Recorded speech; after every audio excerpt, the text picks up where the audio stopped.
And in today's lesson, Victor will be giving feedback on your study methods.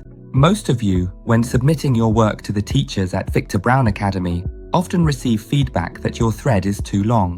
When you use the needle a lot, it can be a bit tricky to handle, and it's true, it really is a bit difficult. And if you find it too difficult, Victor will suggest a few adjustments like this to help make this exercise a bit easier for you. Now, you can start by practicing with a single needle first, and then move on to using multiple needles, like needle 10, needle 14, or needle 18.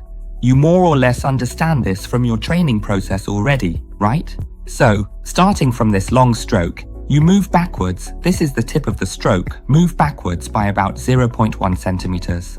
And at the base, you can also pull back by 0.1 centimeters, which is about 1 millimeter. If we use the correct technical term, it's 1 millimeter. This will slightly shorten the C stroke, helping to ensure that our C stroke is no longer too long or too curved, so when you glide over it, it will look softer. And this is also a way to make the tip of our stroke finer and thinner, everyone.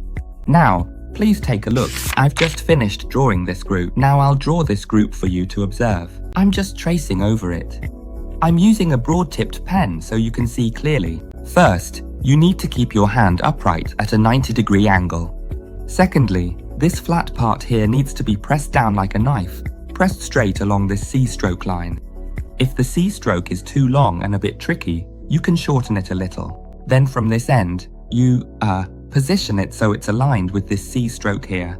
Can you see this knife here? Rotate it, rotate it. There, rotate it so it follows the right direction of force. Now, I'll make a stroke outside without anything covering it so you can see.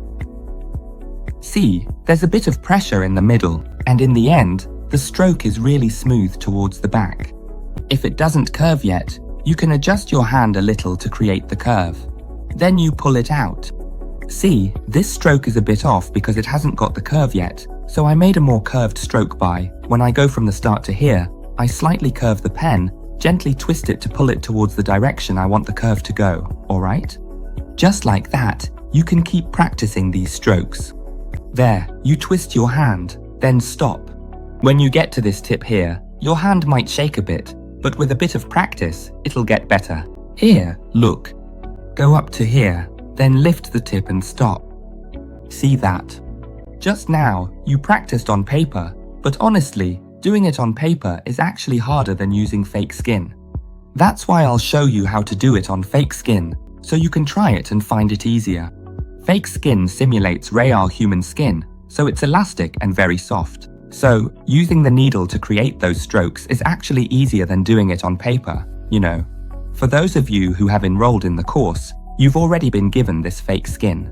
This is the Spike 3 hair stroke layout that I've pre-designed for all of you to make it easier for you to learn for the upcoming lessons. If you don't have this particular one, you can use any fake skin you have. Let's flip it over to the other side. This is a type of skin I've designed with a very strong elasticity. It's not the powdery kind, just so you know. So when I use the single needle, pay close attention to how I hold the pen. There are two ways to hold the pen. One is to rest one finger and hold it upright at exactly 90 degrees like this. The second way is to place two fingers down and also hold it upright at 90 degrees like this. With this technique, it's flexible both in terms of the pen and the way you hold it. That's why it's really easy for all of you. I'll demonstrate a simple eye stroke again for you to see. When making a stroke, you move from top to bottom and make a single, decisive line. We won't do it like in lesson 5 or 6, where I analyzed it in detail for beginners. Here, we'll just make one single stroke. First, here's the C stroke.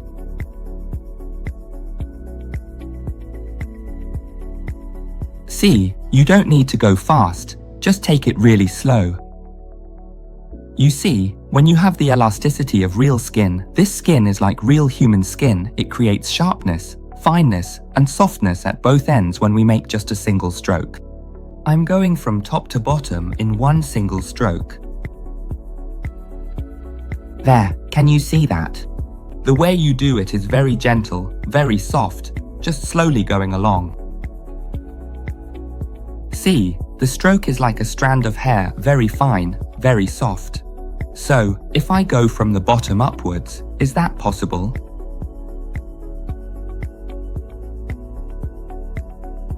Try to practice flicking the stroke outwards from the center. See, it's also as gentle as a strand of hair like this. With a single needle, it's really easy. It creates sharp lines, and you can adjust the length and shortness flexibly so it looks just like a real hair strand. Can you see that? This is a single needle. Now, this is a multi-needle. With a multi-needle, you can create various types of pen strokes. For example, now I have 2 pens here. Alright, now I'll try this pen first so you can see. So I'll also draw the eye stroke first for you to see. There you go, indeed, right. The secret is to go slowly. Now let's move on to the pen with more needles. I go slowly, gently, and the whole blade moves straight in one line. See, you can see here, it's a single hair stroke. See that? It's very soft. Now let's try flicking it, shall we? So you have to try to do it like this. There, can you see? The stroke is extremely sharp, it's fine, and it's fully loaded with ink. Here, just imagine it like the tip of a knife, making a straight eye stroke. There you go, that's the eye stroke. As for the C stroke that you're practicing, it's not too difficult when you use it on the skin. Now I'll show you how to do a stroke.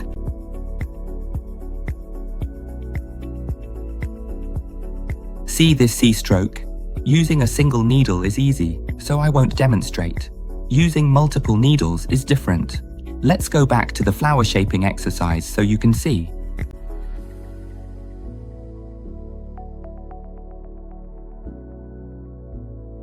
There, I try to rotate it and just take it step by step, doing each stroke one at a time. It's actually much easier to do this directly on the skin, which provides a more stable and forgiving surface.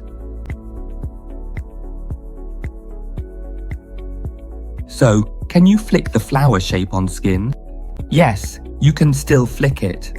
Now, let me try doing a flicking stroke for you to see.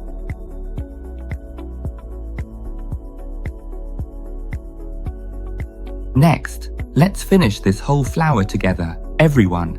Just keep going step by step like that and carry on. Try your best, even if the first strokes are still a bit stiff. Just a little practice will do the trick. For example, right now I'm practicing together with you all. See, I can curve my C stroke more, or make it lighter. But try to make sure the tips don't get splayed out, everyone. Make sure the tips don't get splayed. You'll notice that when you work on the skin pad, it's much softer and a lot easier than working on paper.